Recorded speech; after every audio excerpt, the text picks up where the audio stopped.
great series between Ash versus Red. If you did miss that, check out the VODs after the cast because it's well worth watching. We had some amazing games there. One thing that I will say is we are getting into our second series, so I'm not going to go through all of the motions as much.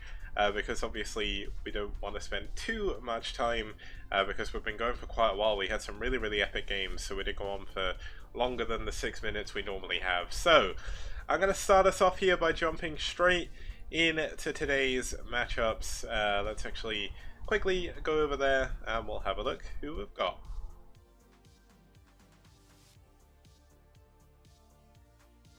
So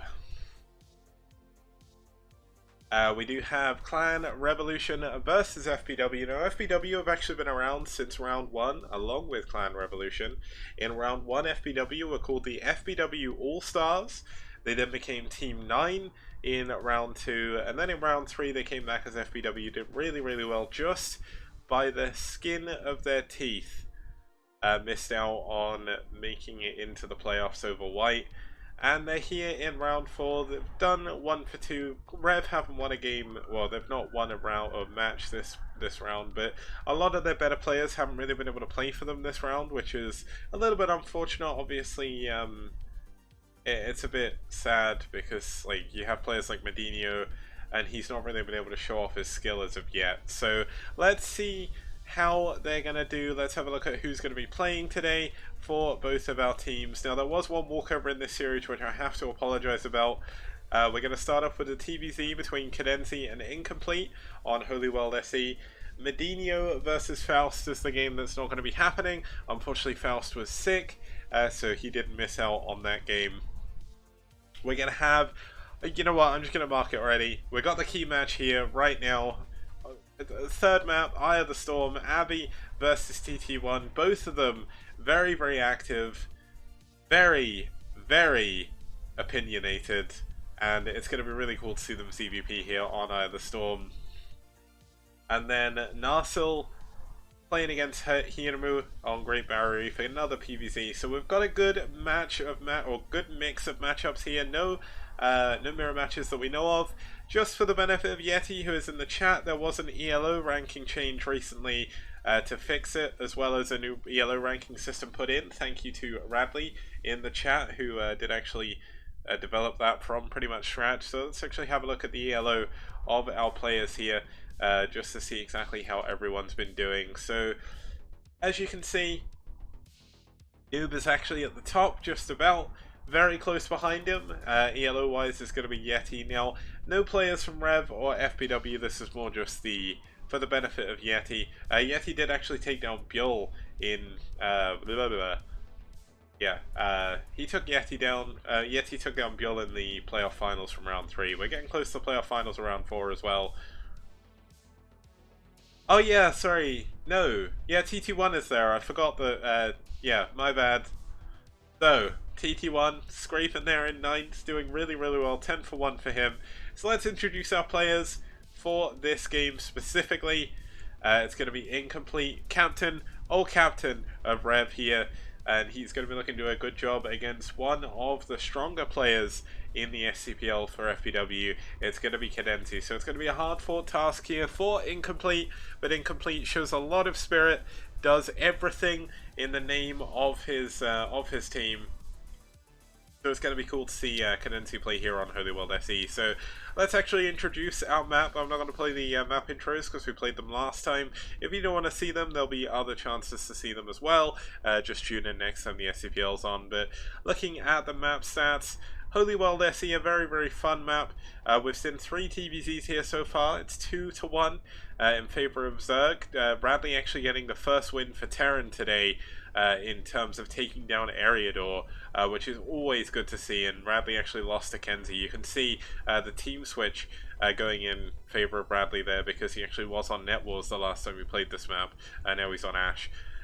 So Ash is Terrans, they're the only people going up against Zerg here on this map, but Cadenzi is a really cool player. Now, I didn't actually quite see Cadenzi's ELO, but I'll check it out.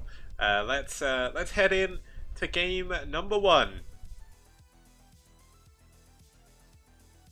It's Rad. No, it's not Radley. Damn! Damn! It's incomplete versus Cadenzi. Oh, and you know what? I haven't even loaded the replay. I had a 6-minute break, and you know what I did? I didn't actually manage to achieve anything.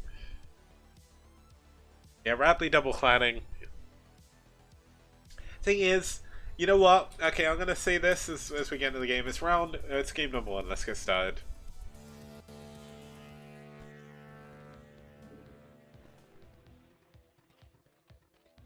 So, the one thing I was gonna say is Incomplete may only have a 22% win rate, but you know what he has? He has 110% spirit. That's what he's doing. But yeah, Cadenzi has a pretty decent MMR or ELO. I just checked. She's just outside of the top 10. But speaking of Cadenzi, down here in the bottom right with the new FBW tag, I hope this is the full tag. If you, Hirmu, if you make this your tag, I'll be very happy, and I don't know why, but I'm pointing at my screen. Like, I'm literally pointing at this clan tag, because that is a sick clan tag. It's way better than the, like, FBW dot that you had at the moment. So do it. Use this clan tag. It is your tag. Sick. Okay, I'm going to change that in the database. Right. That's Cadenzi spawning down here in the bottom left. And down here in the bottom left, I'm in bottom right when I say Cadenzi. Down here in the bottom left, in the red, fighting for ReV. It's their captain. It's Incomplete. Now, funnily enough, this is the first time in a while we've not actually seen a captain play against a non-captain. Usually you see captains against non-captain, or captains against captains. Like, I don't know how it always works out, but it feels like it's almost... I know it's not staged, but it feels like it is. Oh, cool, you used it as well. I really do like it. It's a nice new tag. It's really, really good. But ReV has obviously got their tag. They've had that from the beginning. It's a cute clan tag. That's why I like it. Okay, let's see exactly what builds we've got both players going for. Cadenzi is probably going to go for a 12 hatchery here. Cadenzi, obviously a very strong Zerg player, does like to get that macro up as soon as possible. Now, one thing I have seen from Cadenzi as well, I played a lot of games with her recently, is Cadenzi is a huge advocate of going for 2 hatchery muteless play. Whether or not we're going to see that here, I'm not too sure, but she's been kind of doing 2 hatch mirror against me to test me more than anything, I think, because I had a long break from actually playing the game, and when I came back she was just completely destroying me over and over again with just mutelisks. So we are going to have that spawning pool coming in, normal timing. Incomplete's going to be walling off behind this, no gas, so it is just going to be a quick expansion from him. And it's not going to be for a little bit before we really start to see the major differences coming in. Now, oh, Incomplete is going to be scouting last. He's actually going to double scout. But the good thing about this wall is it is Ling tight, so there's no way Lings are going to get in to ruin his day. So he's going to be able to skip a Marine entirely, which is a strong move when you all in. You want to play as greedy as humanly possible. Going to get that command center up on 400 minerals. Incomplete certainly been working on his macro a lot throughout STPL. He started off STPL round 1 as a Protoss, played Protoss halfway through round 2, switched to Terran because his team needed some Terrans, and ever since he's just been improving stride by stride. If you're not sure who Incomplete is, he actually, I don't know if he streams as much, I can't remember, but I know what he did do was he started doing an event on Fridays. I think he hasn't done it recently. But basically, Incomplete has been doing some like heavy training with Medino on a Friday evening before STPL starts. It's kind of weird not seeing Incomplete here because he usually tunes in for when his team's playing, but I saw Mad in the chat, so it's always good. I must admit, like, one of my favorite things about the STPL, obviously, getting as many viewers as possible is beneficial to Foreign Brood War in general, but I love when we get a lot of viewers because a lot of interaction going on in chat. And also I love when we get to see the players actually watching their teams play because it kind of makes it feel like more homely. Oh, you are here, okay. Yeah, wow, the Overlord actually survived. I did actually miss that, so that was a little bit of a problem. Yeah, so your computer can't handle it, but Medino streams all the time, so if you want to see someone from Clan Revolution streaming, tune in to Medino. He actually hosted us before. And if you want to watch Cadenzi, If you don't know who she is from Scotland, a fellow British person, one of the only other British people in the Brood War scene. I know there's actually a good number of people from the UK that tune into the stream. If you're in chat, I know you exist, I see you on the analytics. I don't know who you are because you've not yet shown yourself to me, but it's nice to know there are other people in Britain that like the greatest game ever made. And yeah, so Kadenti moved out to Korea fairly recently, last year. Yeah, it was last year, we're in the beginning of this year, and she's done a really good job. She won the first Ladies ASL, the LASL it was called. She's played in a lot of the Korean team leagues, and she streams a hell of a lot over on Afrika TV. Now, I know that Kadenti doesn't always see a lot of foreigners in her chat, and then when we do end up going in there, somehow Abby decides to cause an argument with a Korean guy who gets really, really angry, and that's something that happened last weekend, just saying.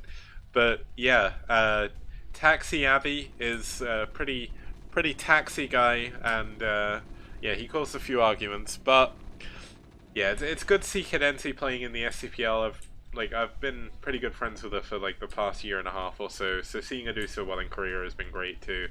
And Incomplete has been coming stride upon stride, better every single time I see him playing. Now Kadenti doing her best to try and break down the supply depot. I didn't say toxic, I said he was taxic. It's not toxic, it's taxic. You gotta get it right. Because toxicity is not nearly as bad as toxicity, so it's fine. But it looks like Kadenti just adding on, actually going into 3-hatch Muir, so I was wrong a little bit earlier when I said she might go 2-hatch. I really hope we see a Queen's Nest, just because Queen's Nest obviously really exciting on this map. You do have that neutral command center in the middle. Kadenti, wow, Kadenti actually manages to get down the wall. This is one of the major issues with walling. Taxic doesn't actually mean anything. It was just yeah, I shouldn't have really brought it up. It was like a joke because the guy he was arguing with kept reading his name as Taxic Abby, and it just made me laugh. But here we go, the first Muteless are out on the map, going to be moving over to Incomplete's main, seeing exactly what they can do. But Incomplete is going to move in across the map now. This is going to force a reaction from the Muteless, but Kadenti's Muteless micro, some of the best outside of Korea. Definitely one of her real defining points in her play. Obviously with Korea, she's learned a lot about build orders from pros and whatnot and how to play more efficiently. But one thing that's continued to grow and continue to improve is just how well she controls Muteless. Like, I've played against her a lot, and this is probably one of the scariest things you can face. Just Kadenti's Muteless are really powerful. Getting that large group of bio at the start, not losing a single Mutalisk.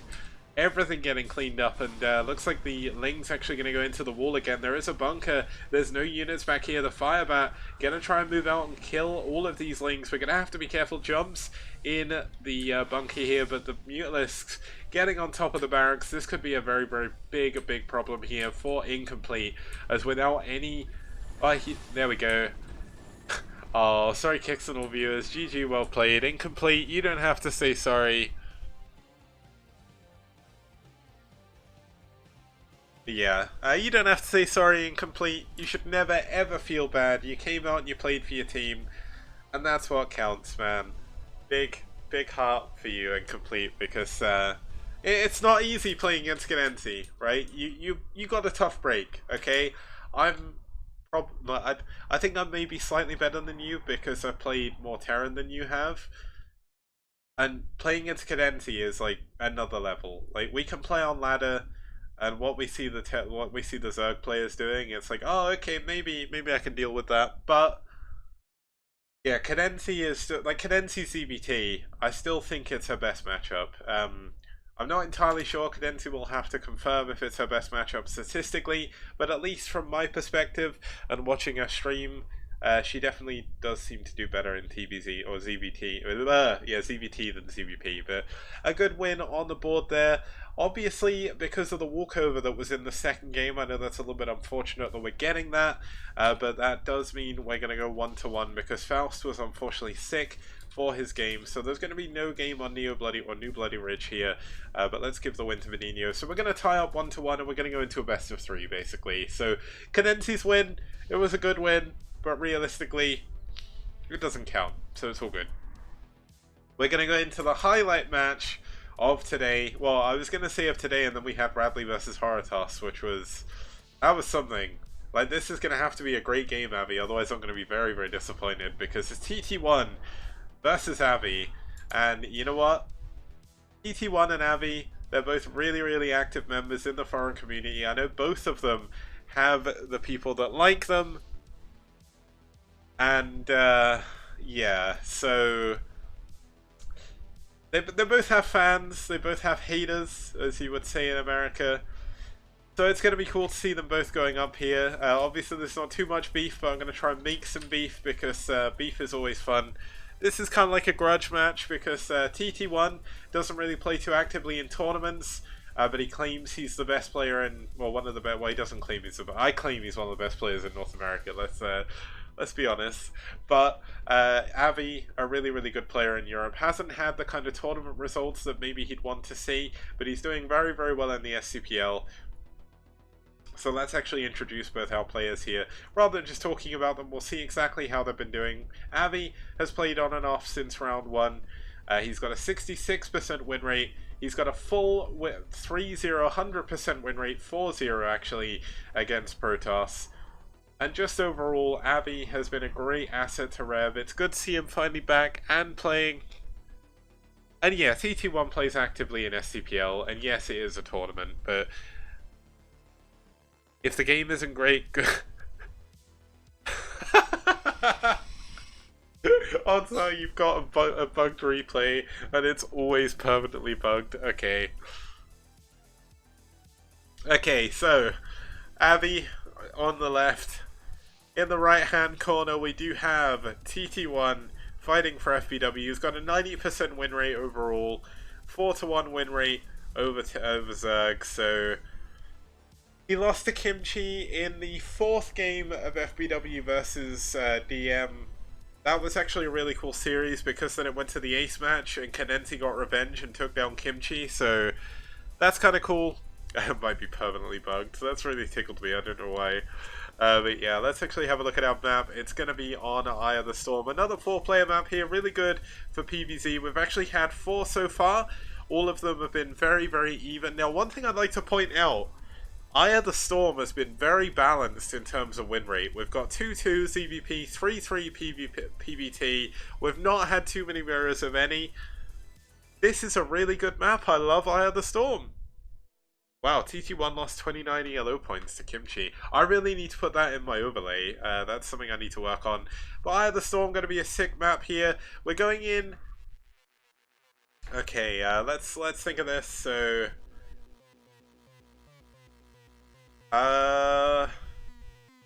you know, I can't think of anything. I'm trying to think of like cool phrases I can say before I get in the game, but you know what? It's game number 3, Abby versus TT1. I haven't loaded the replay yet, so let me quickly load the replay and then we'll get into game number 3. Here we go.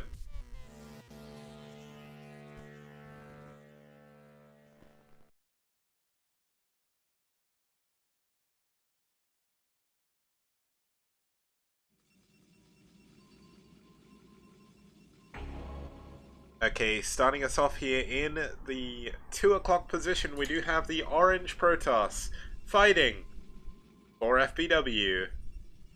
It's TT1.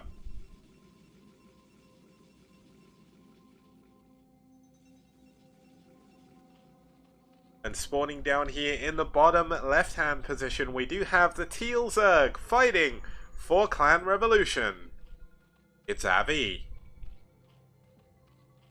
Now, if you're a viewer who kind of tuned into round 1 a long time ago, nearly a year, well actually a year ago at this point, and you're thinking, I don't remember Avi from back then. Well, he used to play under a different moniker. He used to be Care Bear, and for round 4 he's gone back to his main username, so it's a little bit easier to know who he is.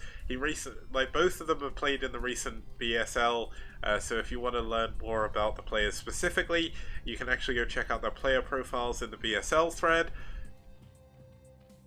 But this should be really cool. PvZ between TT1 and Avi, both of them always talk big about their own play, although Avi does spend most of his time smurfing, taking out lower level players, although I don't think he's done that for a while. Avi's grown a conscience. TT1 Meanwhile, because he's playing North American ladder, he either plays Koreans or he plays against Mr. Plow. So TT1 has certainly had his own interesting ladder experience. Seeing him in tournaments is a little bit better. You may recognize TT1 if maybe you're a StarCraft 2 viewer. He actually played in the first GSL versus the World tournament all the way back in 2011 or 2012. And I believe he beat Nada in that, if I remember correctly.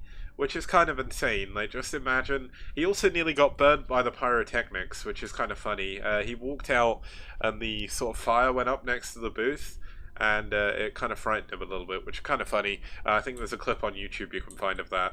But TT1's been around for an age as well. Avi has been around for an age as well. And smurfing on the ladder's not prohibited. You can play with multiple accounts, so... Obviously, smurfing in the STPL is kind of pointless, so... Yeah, he stomps the little guy. TT1 Two-Face. What? What does that mean? Two-Face? Oh, man. Oh, that's a really good nickname. I'm gonna use that now. Thank you, Mr. Sis.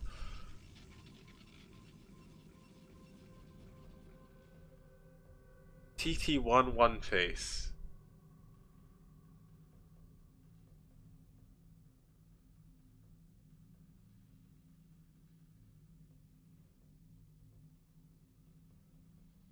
Okay, I am officially lost.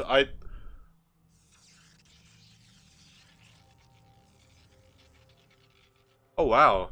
I didn't know that. Incomplete. I like how you were the one that said that, not Abby. I guess Abby doesn't want to brag. But yeah.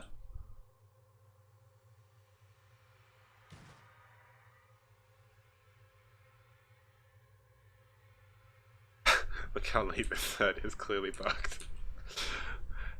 You know what? I think I finally get what you mean about Two-Face, but I don't know. I'm a little bit confused by that one. But yeah. 600 minerals third base. Yeah, the game's clearly bugged, guys. I mean, just saying, no, it's definitely not bugged. It's just Abby made a mistake and not perfect, and that's the thing, you know. Talking as a Brood War caster, as a bad Brood War player in me, it's okay to make mistakes because everyone makes mistakes. You watch Flash. Flash is the ultimate human, the ultimate weapon. More recently, he has been known as God. And he makes mistakes. This game is hard, okay? It's fun though. It's fun and hard, and it's okay to make mistakes because regardless of if you're making mistakes, your opponent will probably make mistakes as well. Making mistakes is just part of playing Brood War. Now we do have TT1 taking down this hatchery, which is a little bit late, but the replay is definitely not bugged. Now we're gonna float 1,000 minerals. Okay, looks like the Zealot micro from TT1 going to be pretty decent, but unfortunately does get a Zealot attacked by two guys at once, which is not something you really want to deal with. You can't really help that though. But Abby cleaning everything up. He is known as a Bonjour as well, but Bonjour was one of his old titles. He's still technically a Bonjour in Korea, but on the ASL 5 trophy that he was... no, it was ASL 4 when he won, and because he'd won 3 in a row... wait, did he win 3 in a row? I think he did. It was either 2 or 3 in a row. They actually put, like, God Among Men or something on his trophy, which is kind of funny. But yeah, TT1 looks like he could actually take down this third base, and this is going to be pretty devastating for Abby, who is going to be trying to use this as a staging ground to likely... well, he may have been thinking about going for a Hydralisk play, but unfortunately is going to have to add on an additional hatchery. The Zealots still just being annoying, not going to be able to take the hatchery out for now. Yeah, he also got the Golden Ruler. Yeah, he won 2, 3, and 4, because, who won ASL 1? Wasn't it Shuttle? Yeah, Shuttle won ASL 1. Then, Shine and Flash was ASL 2 finals. Then it was Hero versus Flash for ASL 3, and ASL 4 was Flash versus... Oh, who was ASL 4? It was Flash versus... Zerg, I'm fairly certain.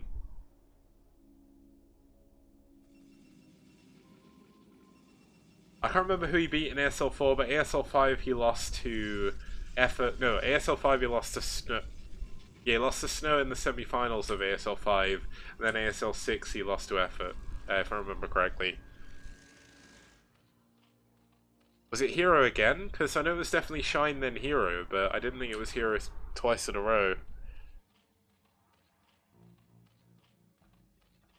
Okay, just in terms of what's going on this game, we've got Spire coming in for Abby. He's going up to his 5th hatchery at his 3rd base. Looks like the replay bug has stopped for now.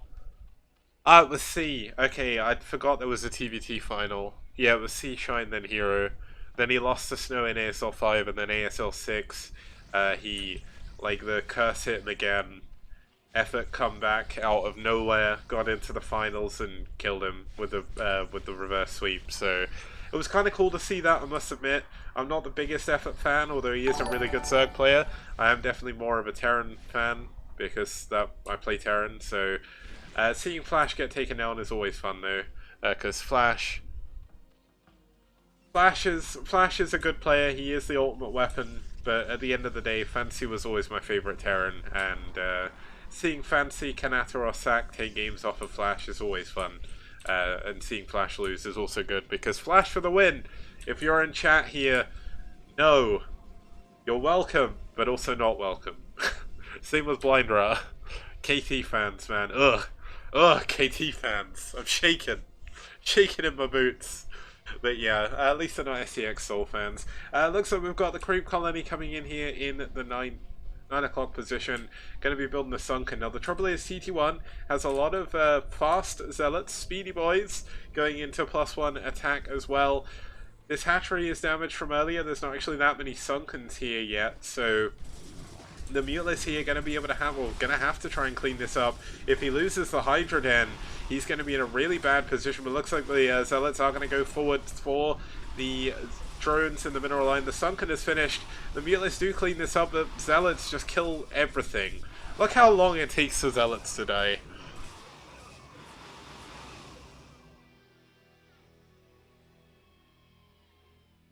Yeah, Zealots take a long time to die. They kill a lot of drones there at the 3rd base.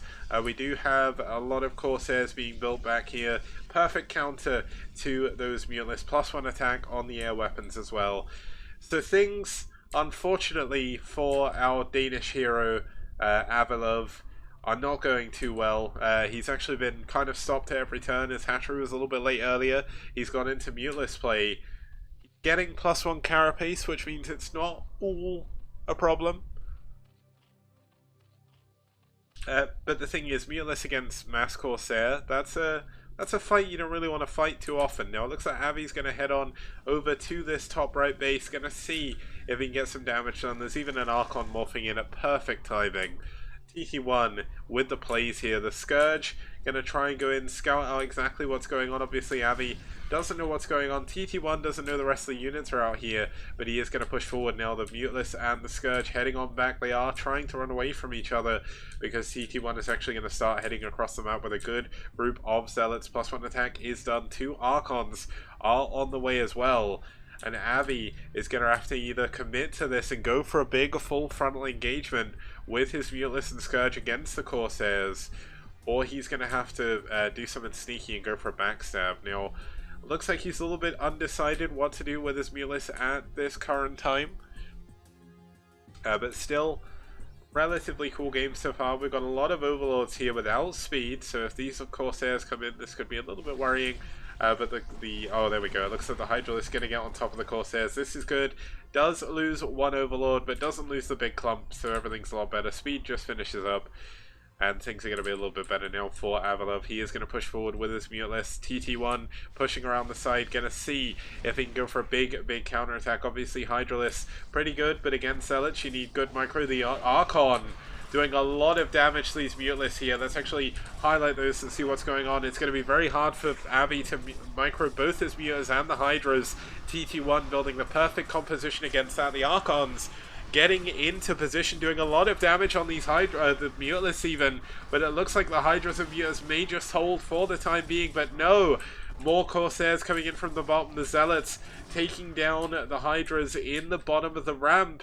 and all of a sudden Avi is in a very, very difficult position. He's going to lose more and more overlords. He doesn't actually have that much to defend against these zealots. And it's just going to be an overlord barbecue here, a feast for these Corsairs if they can find the overlords. Unfortunately, looks like he did miss 2 of them.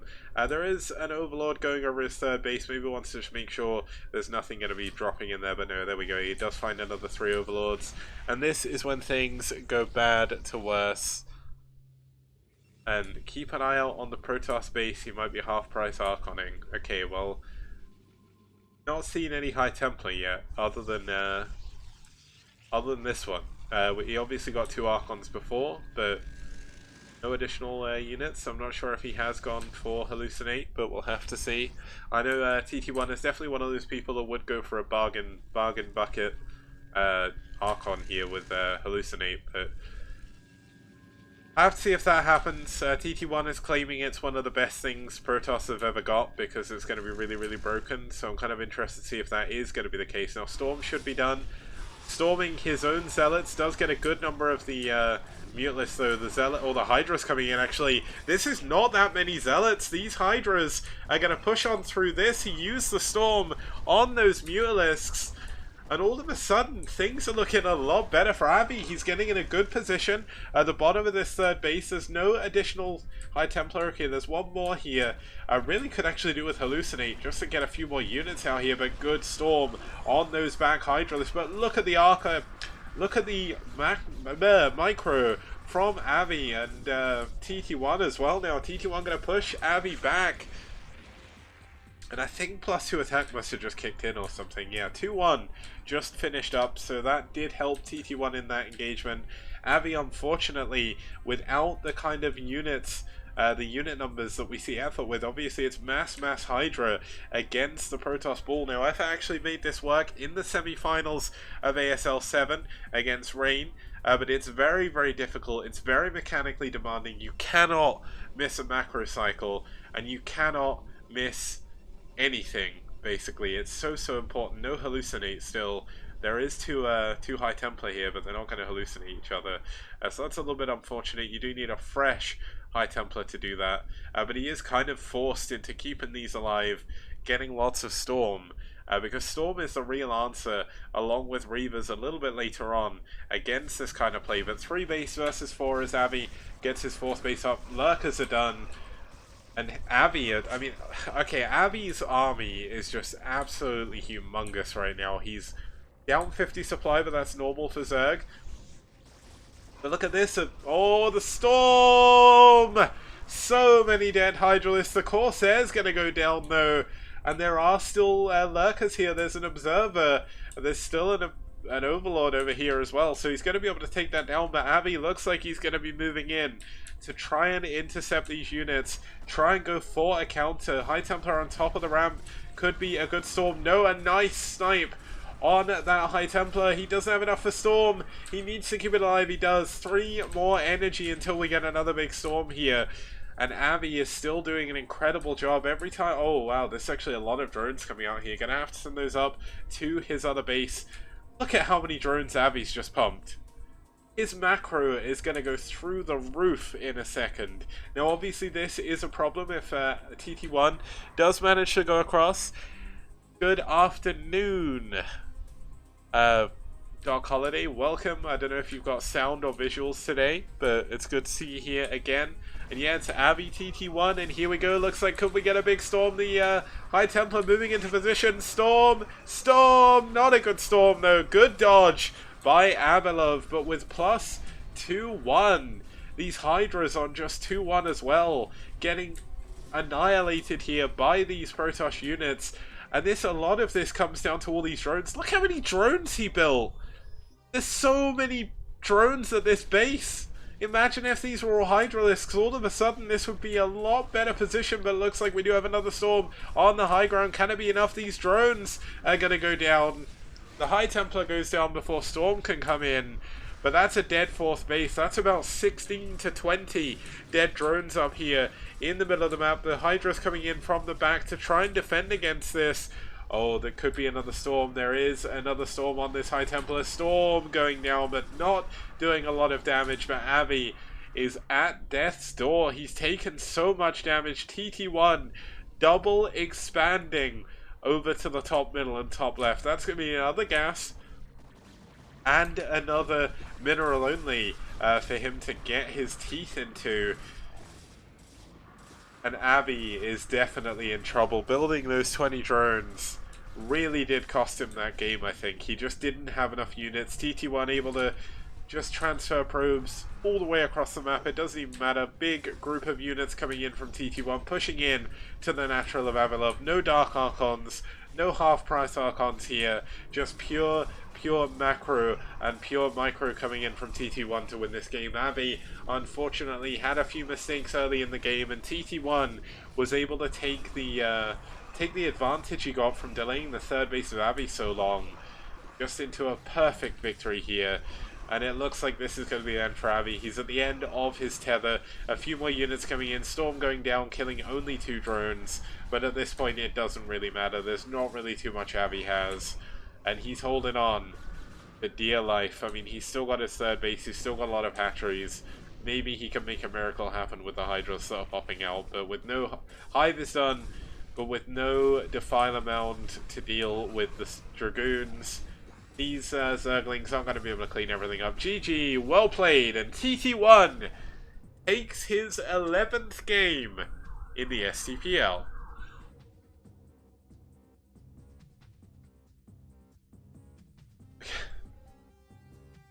Sorry, I just read chat. Oh my god. It's funny. Well, you know what? That was a really cool game from TT1 and Avi. I know Avi made a few mistakes. That drone, I can only imagine you selected too many, that's the police coming for spreading Mercury plays.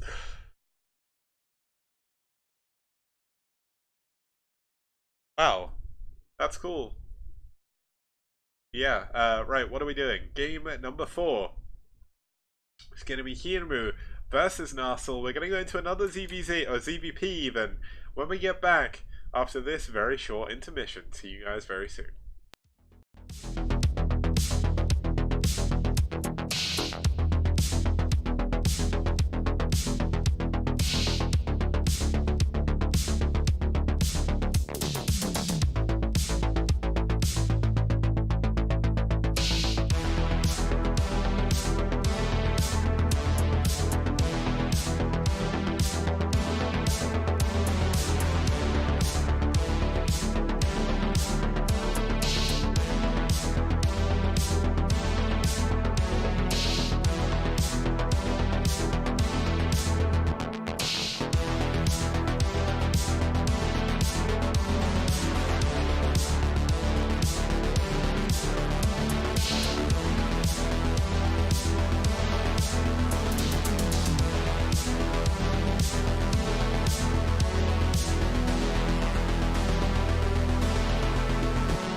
Okay, so I am back. We're coming in here to game number 4. Somehow I am continuing to stay awake. I think it's because we've had amazing games.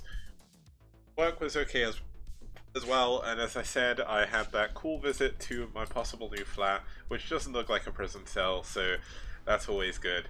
So, right, let us get into game number 4. Let's quickly introduce our next couple of players and the map. Obviously, FBW are in a 2-1 lead at the moment, and it's going to be up to this man right here for ReV, Narsil. He is only on an 8% win rate, so things have not been too good for him, but he's been against some of the best players in the STPL. throughout his thing. And you said, wait. The reason why I don't invite Cadenzi to cast with me is because it's like 5, 6 a.m. So, if Cadenzi wants to cast, she is more than welcome. But I would imagine she's normally asleep. I know Rapid is kind of crazy enough to stay awake for me, but... Clipped something of the sort, really? Ah, you're gonna have to show me that clip. Yeah, you're sleeping right now. To be fair, isn't your sleep pattern messed up by coming back to the UK? But his opponent fighting for FBW, it's their captain, it's Hiramu. He stepped in round 1 to be the captain of FBW, and he's got a 30% win rate. But they're going to be moving on to our 4th map here, with FBW up in a 2-1 lead here. So let's see if we're going to go into another ace match. We're going to go on to Great Barrier Reef. This map led to an ace match before. Let's see if it's going to run into an ace match again. It's ZBP. Zerg are actually 2-1 up against Protoss at the moment. Not the biggest sample size, obviously, but still cool to see nevertheless. So let's get in to game number 4. It's Hiramu versus Narsil.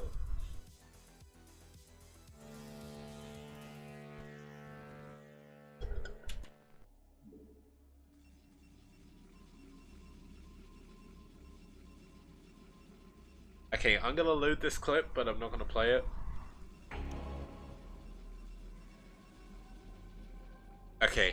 Okay, so we got that in the top middle position. We do have the Teal Protoss fighting for ReV. It's Narsil.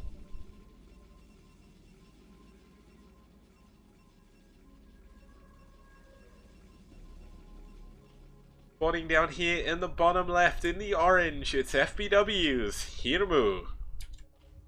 Long-time supporter of the STPL, great guy all around, Finnish superstar in the Brood War foreign community, and really a good guy all around. So if you don't watch Hiramu stream when he streams, watch his stream. I don't know about Narsil. I know he's played a lot of games in the SCPL. Huge shout out to him. He's not had the best luck with his opponents, but let's see how he can do here against Hiramu, who has done the gas trick to get the additional drone out a little bit quicker. And I'm just gonna do something quickly, guys. 1 second.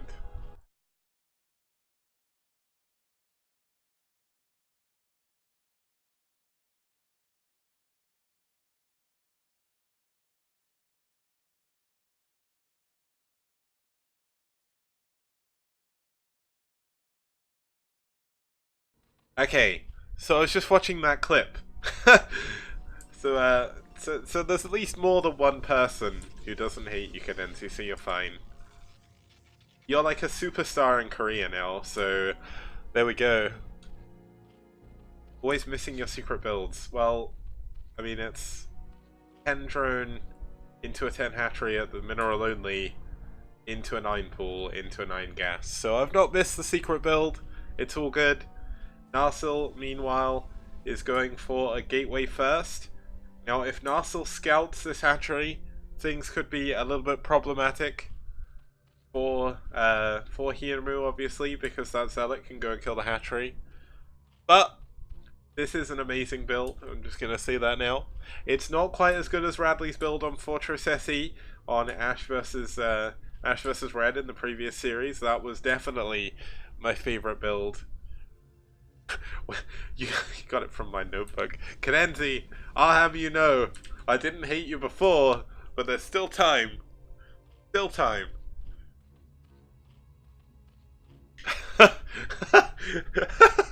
Okay. Sorry. Hopefully if you're watching this, you're on the Twitch VOD, but if you're not, Abby just said, this looks like the fuck I forgot my Overlord build. Okay, that's pretty good. I like it. Probably got this build from Cadenzi. Oh, Gypsy's here. Nice to see you, Gypsy. Long time no see. How's life treating you post-media? 10 hatchling all in. It very well could be, but we've got a... okay, so the Forge is late. We've only got 2 Zealots out on the map at the moment, so if Hinru can get his Lings in at the right time, at the right angle, then this is definitely going to be more difficult than he probably imagined Narsil to hold. But here we go, looks like the Zealots getting a good engagement on those Lings, trading really, really efficiently. Probes have been pulled as well, no cannon has been added just yet.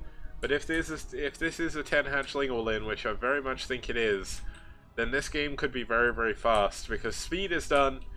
There are a lot of probes, a lot of zealots, and they're blocking the ways into the base. He does need to block this. There we go. That's going to help. But Ling's coming out both hatcheries. Let's see what kind of cheese the captain is coming up with here. Well, like, media left the STPL, Gypsy, so... the media doesn't exist anymore. That's just how it is. But there we go. The Forge going to be taken down here by Hinru. There's not really too much that Narsil can do. This is so many Lings. Wow, saves the Forge. Hinru getting a little bit... okay, Hinru should just go back in. That's one cannon. What's one cannon going to do against this many Lings? Well, let's find out as we see the Lings pushing forward. Zealot's in a good position though, getting good surface area on those Lings. Forge being re-added, that's going to re-wall. Second cannon being added on as well. 4 Zealots still do remain. No additional Zealots being added as of yet. Narsil is actually kind of overbuilt pylons for whatever reason.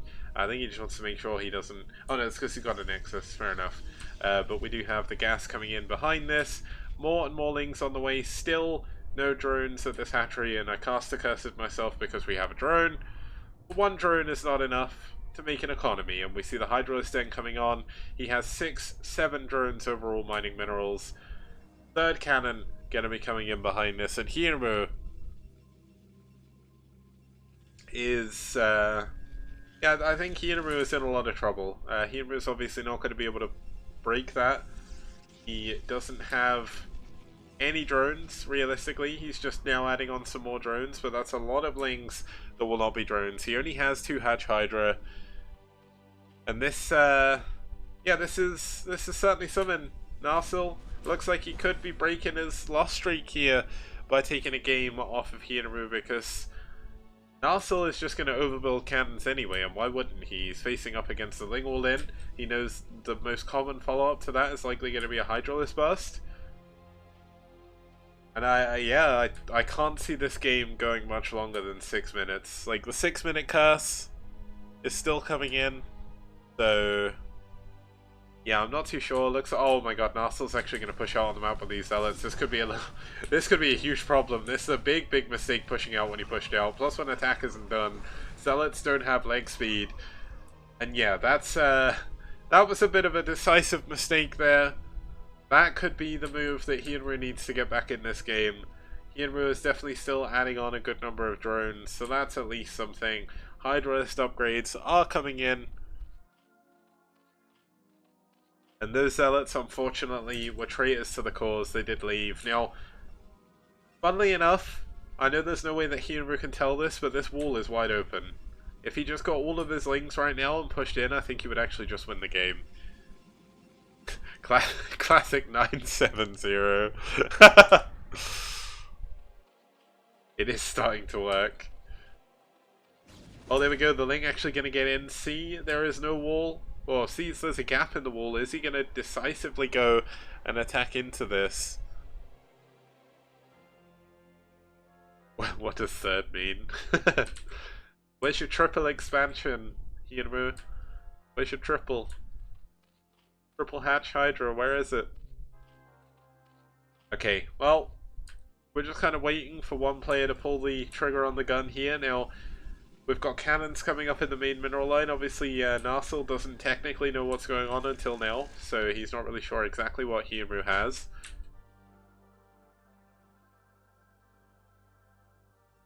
And to answer Edgewater's question in the chat, when he saw 2 Hatch Hydra, I think he was probably as confused as we all are. But there we go. Ling's getting on top of the cannons. Zealot's going to be able to clean those up. Looks like the cannon's going to go down still a lot of the Zerglings have actually gone down before now. Probes have been pulled. Looks like a lot of the units going down from Hinru now. And this could be a very, very strong play here by Hinru as long as he can micro down these Zealots, which shouldn't be too much of a problem here. And there's no cannon, so how on earth is Narsil going to be able to hold on to this? We'll have to double check. +1 attack is going to get cancelled. Oh no, there's a DT coming out. There's no Overlord. Oh, there's an Overlord here. But Hinru surely is just going to push through and win the game. There is no way I can see Narsil winning this game. Another DT coming in. This pylon going to deep power absolutely nothing because of course there's more pylons in the natural. But Hinru with an overwhelming number of Hydras. GG! Narsil taps out and Hinru takes game number 4.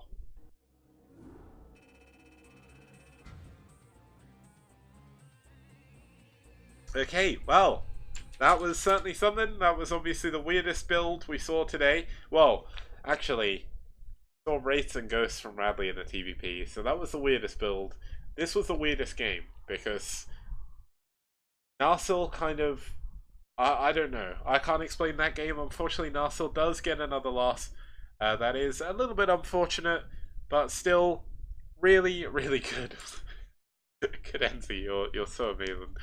But yeah, so that, I believe, is the end of the series. If I remember correctly, the walkover went in favor of Faust. So, wait. Did I get the walkover wrong? Oh no, okay, so it's just a fake replay. Thank you. You confused me. But yeah, that is going to be the end of the series, guys. So we've been a long day of STPL for a change, over 3 hours. And it's been a lot of fun. Now, FBW do get a win to add on to the scoreboard. What I'll quickly do is I'm going to show up the results, and then we're going to get ready to quickly update the table, and we'll see how they're doing. So, if we have a look here at the results screen, as long as I'm actually looking at the right place, we'll be able to go through the results and see exactly what happened. But looking here, Clan ReV taking a 3-1 loss here to FBW. Unfortunately, we didn't get to see Medinho versus Faust, but Medinho, very, very strong Terran player, so even him getting the walkover doesn't seem too surprising, just because he probably would have taken down Faust, I would say. Faust is strong in CVT, but Medinho is like playing on another level at the moment. He's doing a really, really good job. TT1 taking down Avi, Hinru taking down Narsil to round out the series, and Hinru definitely carrying you with his amazing leadership and his amazing build in the game at the back. So, let me find someone else to raid. We'll get everyone to go there now. Looks like we do have Koga going for...